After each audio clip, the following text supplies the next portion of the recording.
നമസ്കാരം. മലയാളി വാർത്തയിലേക്ക് സ്വാഗതം. അവധി ആഘോഷിക്കാനായി കുടുംബത്തോടൊപ്പം മറ്റൊരു രാജ്യത്തിലേക്ക് എത്തുന്നു. അവിടെ വെച്ച് പെട്ടെന്ന് മരണപ്പെടുന്നു. തിരിച്ച് സ്വന്തം നാട്ടിലേക്ക് മൃതദേഹം കൊണ്ടുവന്ന് പോസ്റ്റ്മോർട്ടം ചെയ്തപ്പോൾ ആ ശരീരത്തിൽ ഹൃദയമില്ല. ഈ ഒരു വാർത്ത ഇപ്പോൾ പുറത്തു വരികയാണ്. അവധിക്കാലം ആഘോഷിക്കാൻ തുർക്കിയിലെത്തിയ യുവതിക്കാണ് ഇത്തരത്തിൽ സംഭവിച്ചിരിക്കുന്നത്. യുവതിയുടെ അപ്രതീക്ഷിത മരണത്തിൽ ഇപ്പോൾ ദുരൂഹത ആരോപിച്ചുകൊണ്ട് കുടുംബം രംഗത്ത് വരികയാണ്. മൃതദേഹം പോസ്റ്റ്മോർട്ടം ചെയ്തപ്പോൾ യുവതിയുടെ മൃതദേഹത്തിൽ ഹൃദയമില്ലെന്നാണ് ഞെട്ടിക്കുന്ന കണ്ടെത്തൽ.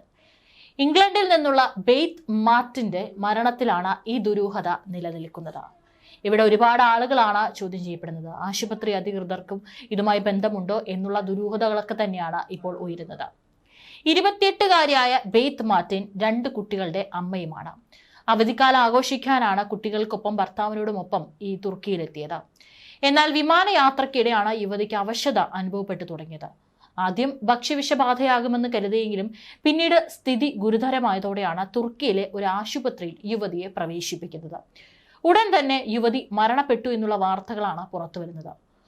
ഒന്നിലധികം അവയവങ്ങൾ ഒരേ സമയം പ്രവർത്തനരഹിതമായതിനെ തുടർന്നുള്ള ഹൃദയാഘാതമാണ് മരണകാരണമെന്നാണ് തുർക്കി ആരോഗ്യ മന്ത്രാലയം അറിയിച്ചത്.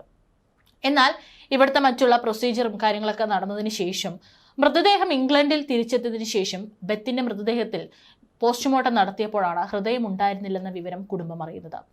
പോസ്റ്റ്മോർട്ടം റിപ്പോർട്ട് പരിശോധിച്ച ഇംഗ്ലണ്ടിലെ ഒരു അന്വേഷണ ഉദ്യോഗസ്ഥനാണ് ഇക്കാര്യം കണ്ടെത്തിയത്. പോസ്റ്റ്മോർട്ടം നടത്തിയ തുർക്കിയിലെ ആശുപത്രി അധികൃതരുടെ ഭാഗത്തു നിന്നും വീഴ്ചയുണ്ടായെന്നാണ് ബെത്തിന്റെ ഭർത്താവ് ലൂക്കിന്റെ ആരോപണം. ഇയാളുടെ പരാതിയിൽ ഇപ്പോൾ അന്വേഷണം ആരംഭിച്ചിട്ടുണ്ട്. ആശുപത്രിയിൽ നടന്ന പ്രാഥമിക പോസ്റ്റ്മോർട്ടത്തിൽ ബെത്തിന് ഒരു ശസ്ത്രക്രിയ നടത്തിയിട്ടില്ലെന്നാണ് ഉദ്യോഗസ്ഥർ ആവർത്തിച്ചു പറയുന്നത്. എന്നാൽ രണ്ടാമത്തെ പോസ്റ്റ്മോർട്ടത്തിനായി ഫോറൻസിക് മെഡിസിൻ ഇൻസ്റ്റിറ്റ്യൂട്ടിലേക്ക് മാറ്റിയതിനു ശേഷം ഇത് ശരിയാണോ എന്ന് അവർ പറയുന്നില്ല.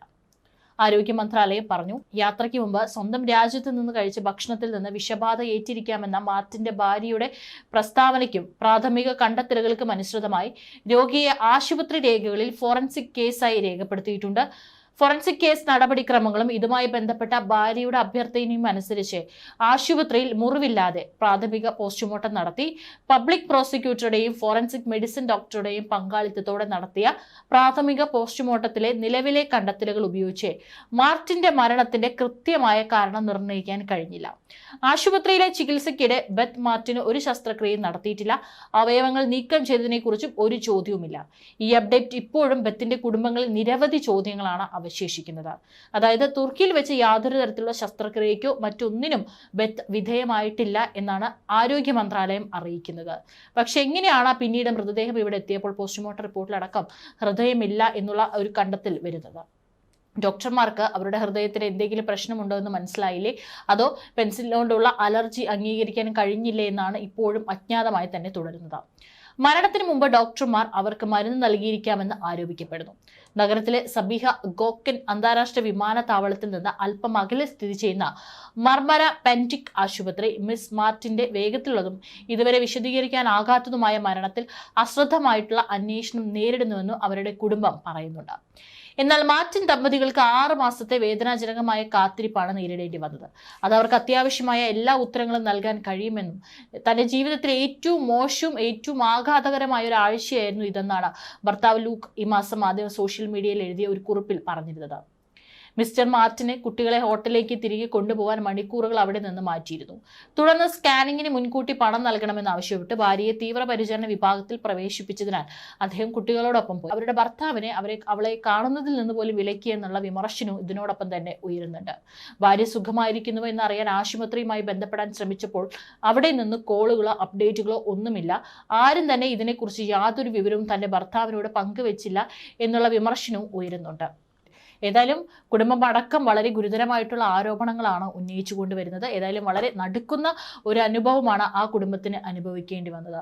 തീർച്ചയായിട്ടും ഇതിന് പിന്നിൽ എന്താണ്, എവിടെ വെച്ചിട്ടാണ് ഇത്തരത്തിലൊരു ഹൃദയം നഷ്ടപ്പെടുന്ന ഒരു അവസ്ഥ ഉണ്ടായത് എന്നുള്ളത് വളരെ വേഗത്തിൽ തന്നെ അന്വേഷണ ഏജൻസികൾ കണ്ടുപിടിച്ചു തരണമെന്നാണ് കുടുംബത്തിന്റെ അടക്കം അഭിപ്രായം.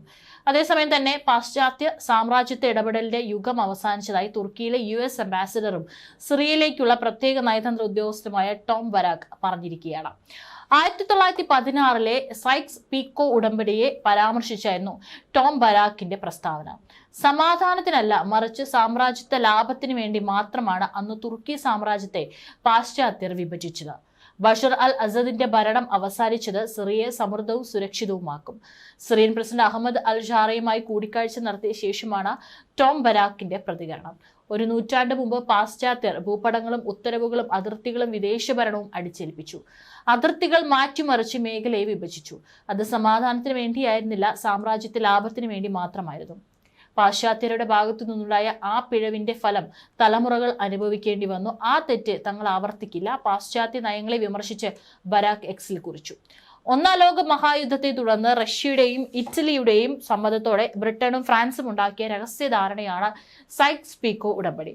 തങ്ങളുടെ സ്വാധീനവും നിയന്ത്രണവും ഉറപ്പിക്കുന്നതിനും സംരക്ഷിക്കുന്നതിനുമായി പരസ്പര സമ്മതത്തോടെ തയ്യാറാക്കിയ ഉടമ്പടിയാണത്.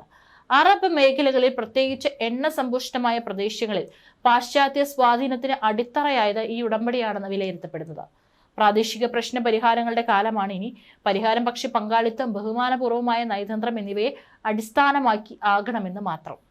മധ്യപൂർവ്വ രാജ്യങ്ങളിലേക്ക് പാശ്ചാത്യർ പറന്നെത്തി എത്തരത്തിൽ ജീവിക്കണം, നിങ്ങളുടെ കാര്യങ്ങൾ ഏത് വിധത്തിൽ പരിഹരിക്കണം തുടങ്ങിയവയിൽ പ്രഭാഷണം നടത്തുന്ന കാലമൊക്കെ കഴിഞ്ഞിരിക്കുന്നുവെന്നും പ്രസിഡന്റ് ട്രംപ് മെയ് 13 റിയാദിൽ നടന്ന പ്രസംഗത്തിൽ ഊന്നി പറഞ്ഞതുപോലെ പാശ്ചാത്യ പ്രഭാവം അവസാനിപ്പിച്ചിരിക്കുന്നുവെന്നും ടോം ബരാക്ക് കുറിച്ചിട്ടുണ്ട്.